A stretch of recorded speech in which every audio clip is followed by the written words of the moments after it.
Hi, this is Mark from CricIntel. Thanks for all your recent feedback regarding our service. It's been very positive on the whole, but having listened to what you've got to say, we have made a few tweaks to our design of our ground reports. Notably, it's less commentary and more data is what you've asked for, so that's what we've tried to do. The purpose of our ground reports, if you're not aware, is to provide you with key data that highlights the characteristics of the ground. With this information you should be able to build a picture of how a match is likely to pan out, and by integrating this into your own thought process when a match is in play, hopefully you can identify stronger entry and exit points if you're trading. We aren't a tipping service, I'll remind you of that, but we hope by using our reports you will be able to make better decisions. Okay, so if we move to the ground history average section, you'll notice that this area has changed. We now include a summary of matches played over the last 5 years and compare them against the all-time average at the ground. The bottom line provides you with this data, and in this example you can see the Dubai International Cricket Stadium has hosted 21 full T20 matches. Other grounds have a lot more, but the sample size here is sufficient for us to gain some insight.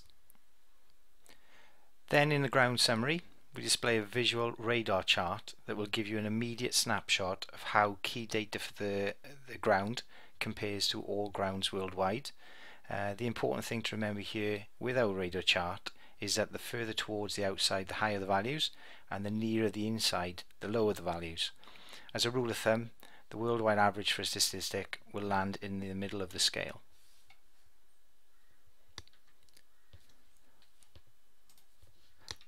On page 2 then we delve into more detail and produce 8 individual match overview graphs.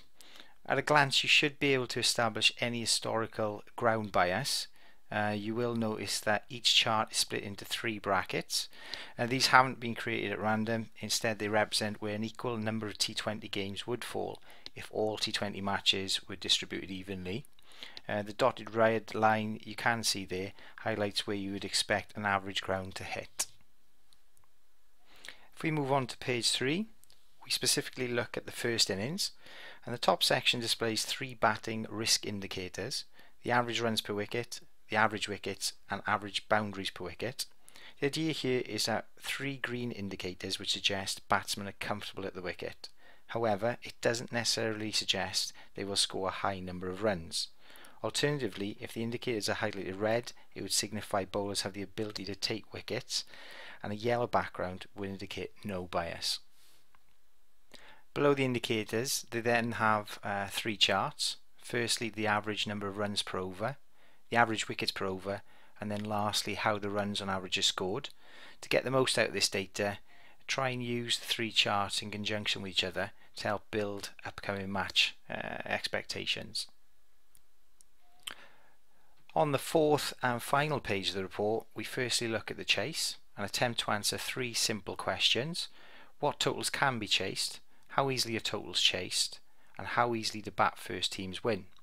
On the how easily do bat first teams win chart, we have once again included the red dotted line to highlight what you'd expect to see from an average ground.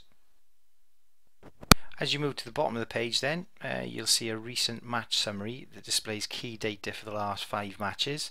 This is important as short-term trends are unlikely to affect all-time ground averages.